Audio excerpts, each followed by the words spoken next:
चलिए दोस्तों, आज शुरू करते हैं उसी का एक सबसे इंपॉर्टेंट चैप्टर फाइनेंशियल मैनेजमेंट। ना सिर्फ ये चैप्टर पढ़ाई के हिसाब से इंपॉर्टेंट है, बल्कि हमारी personal life, career life, business life, उन सबके हिसाब से भी ये चैप्टर बहुत इंपॉर्टेंट है।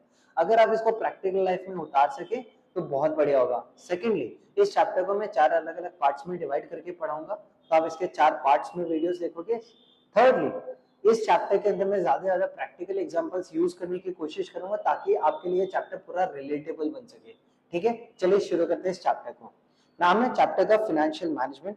ठीक है, सबसे पहले डेफिनेशन को समझ लेते हैं। देखिए, it means to take decision about the financial matter to implement them smoothly and review them. देखिए, बढ़िया सिंपल सी बात बता दो, फाइनेंशियल मैनेजमेंट होता क्या है?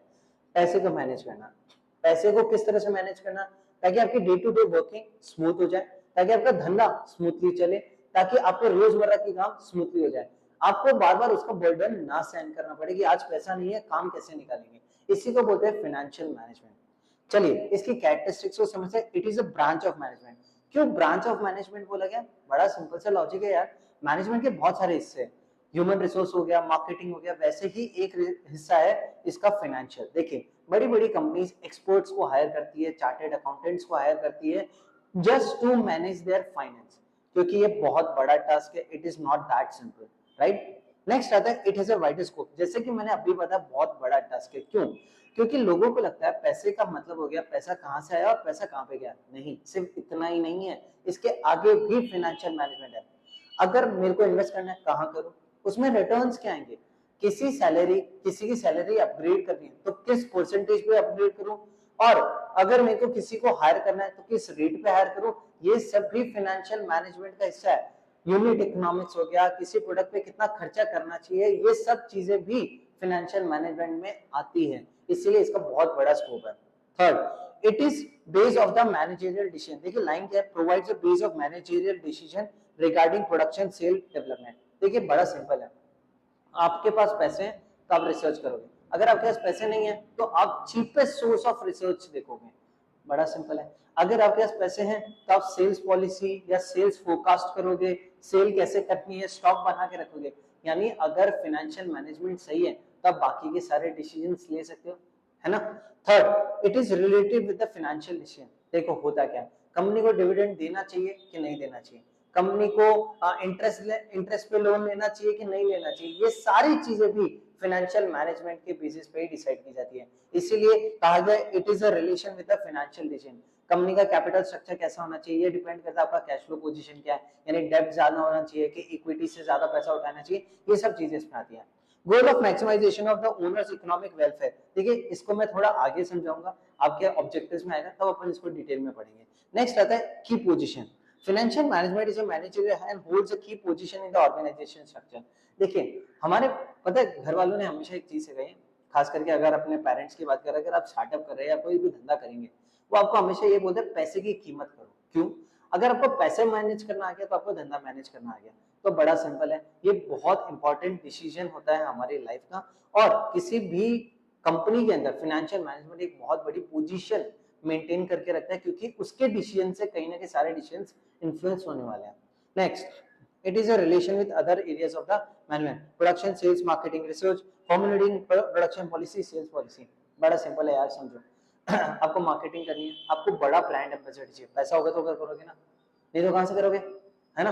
अगर पैसा नहीं है तो कहां से करोगे। अब सेल पॉलिसी करनी है, मतलब आप मान लो बहुत मार्केटिंग करनी है, जैसे कि एग्जांपल आपको डिस्काउंट देना है, पैसा है, रिजर्व्स है तो करो, नहीं है तो मत करो, है ना। बल्क में प्रोडक्शन करना है, क्या फिक्स कॉस्ट के लिए पैसा है, क्या वर्किंग कैपिटल के लिए पैसा है तो करो, नहीं है तो मत करो। तो कहीं ना कहीं it is a relation with the other areas of management. मुझे 10 नए लेबर हायर करने, सैलरी देने की औकात है तो दो, नहीं है तो मत दो, है ना। तो क्या हो रहा है कि अगर आपके बाकी के सारे डिसीजन डिपेंड करते हैं आपके फाइनेंशियल डिसीजंस पे, है ना। चलिए नेक्स्ट आ जाते हैं ऑब्जेक्टिव्स की बात। Division, sorry, it is a division in two parts, management of long term fix capital and management of working capital.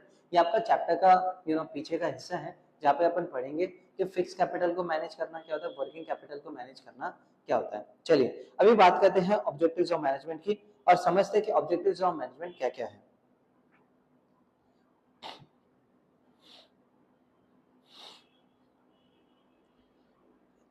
देखिए किसी भी धंधे के दो ही मेन मोटिव होते हैं, एक होता है प्रॉफिट कमाना और दूसरा होता है वेल्थ कमाना। प्रॉफिट कमाना, धंधा तभी चलेगा ना यार जब प्रॉफिट कमाओगे, और प्रॉफिट से ही वेल्थ कमाई जाती है। मैं आपको एक छोटा एग्जांपल दूं, मैकडॉनल्ड्स, ठीक है। मैकडॉनल्ड्स क्या कर रहा है? क्या मैकडॉनल्ड्स एक बर्गर कंपनी है या सिर्फ फ्राइज बेचने वाली है? The answer is no. वो एक तरह से रियल एस्टेट कंपनी। आप गूगल पे जाएंगे तो देखेंगे तो आपको पता चल जाएगा। मैकडॉनल्ड्स ने क्या किया? मैकडॉनल्ड्स ने हमेशा से ये गेम खेला है, उसने वेल्थ बनाई है। वेल्थ कैसे बनाते हैं? वो कोई भी जगह की एक प्रॉपर्टी खरीद लेते हैं, फिर उसकी फ्रेंचाइजी बेचते हैं। जिसको फ्रेंचाइजी चाहिए वो फ्रेंचाइजी लो, हमें रेंट और रॉयल्टी दे दो। तो मैकडी बेसिकली आपको फ्राइज नहीं बेच रहा है, फ्राइज तो आपको फ्रेंचाइजी ओनर बेच रहा है। मैकडी क्या बेच रहा है? मैकडी आपको अपना प्रॉपर्टी दे रहा है जो उसने खरीदी है।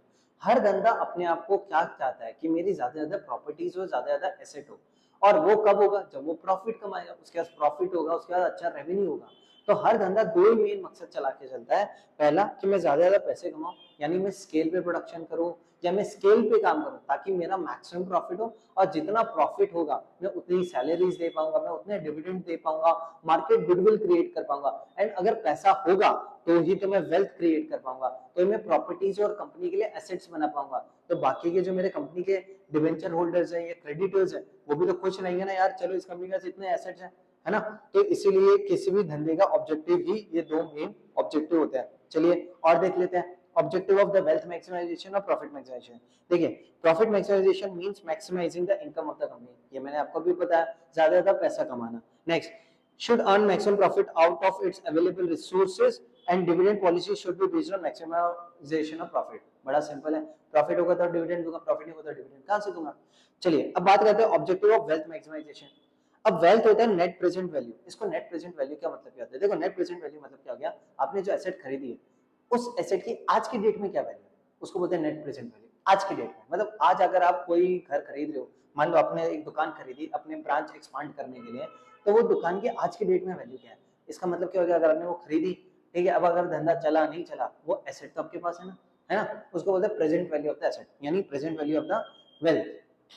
चलिए देख लेते हैं, financial decision resulting in increasing net present should only be accepted by the company.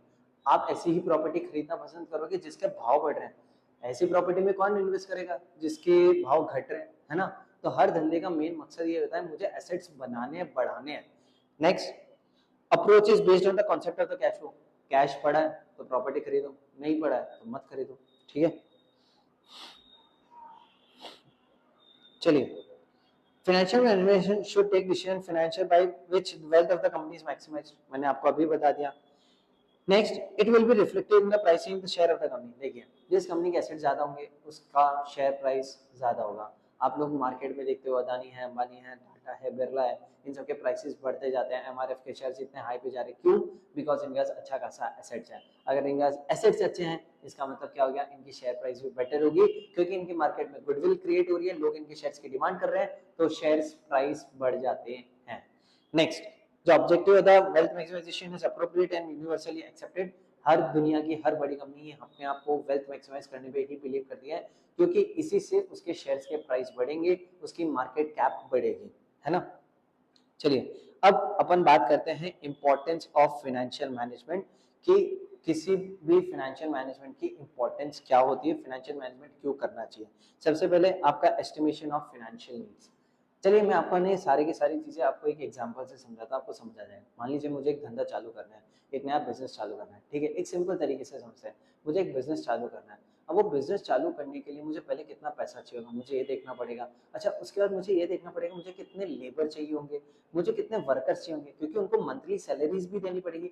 अब मान लो मैंने धंधे का एक दिन भी नहीं कमाया, मतलब मेरा एक प्रोडक्ट नहीं बिका, तो भी मेरा फिक्स कॉस्ट तो लग ही रहा है, रेंट का लगेगा, सैलरी का लगेगा, वो तो मेरा ऐसे ही लगना है ना। तो ये चीजें भी मेरे को समझनी पड़ेगी। अच्छा, साथ ही साथ मेरे को ये भी देखना पड़ेगा मैं धंधे में इतना टाइम दे रहा हूँ, उसके बाद मुझे इन रिटर्न क्या मिल रहा है। तो अगर आप फाइनेंशियल मैनेजमेंट की इंपॉर्टेंस देखोगे, ये पूरी कहानी इसी के बीच में घूमती है। देखिए समझा देता हूँ। सबसे पहला आता है एस्टिमेशन ऑफ फाइनेंशियल नीड।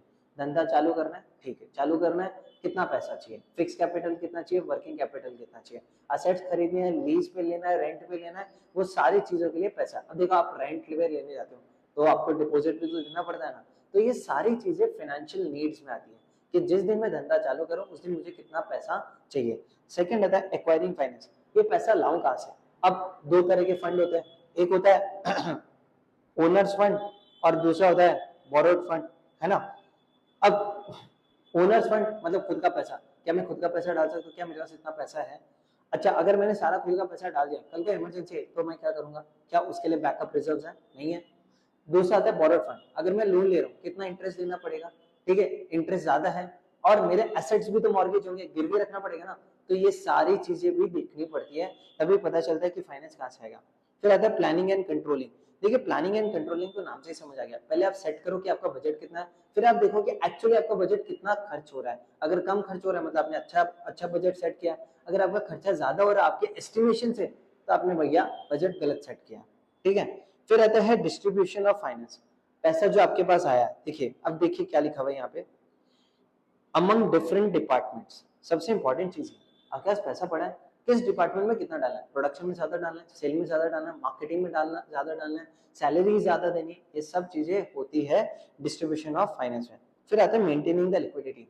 अब देखिए होता क्या है, कई बार काफी लोग ऐसे होते हैं जो सारा काम कैश में करना पसंद करते हैं, एक्चुअली गवर्नमेंट तो मना करती है, बट कुछ लोग फिर भी कैश में काम करना ही प्रेफर करते हैं, जो छोटे लेबर्स होते हैं या छोटे वेंडर्स होते हैं वो लोग यही करते हैं।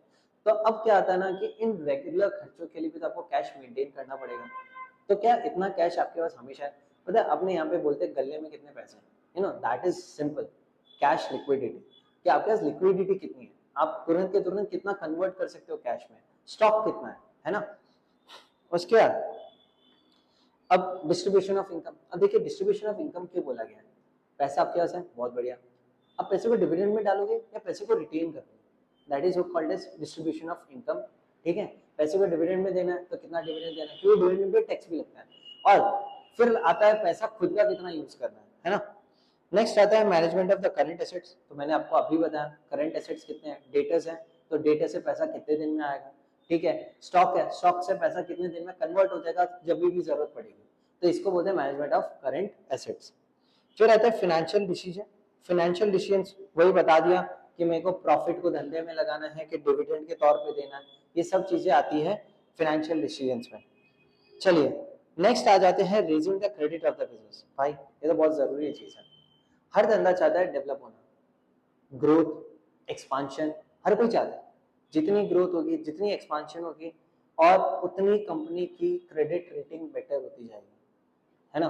कि जिस कंपनी ने फंड्स बराबर सही तरीके से लिए हैं, सही तरीके से टाइम टू टाइम दिए हैं, उस कंपनी की क्रेडिट रेटिंग बेटर होगी कि नहीं, है ना।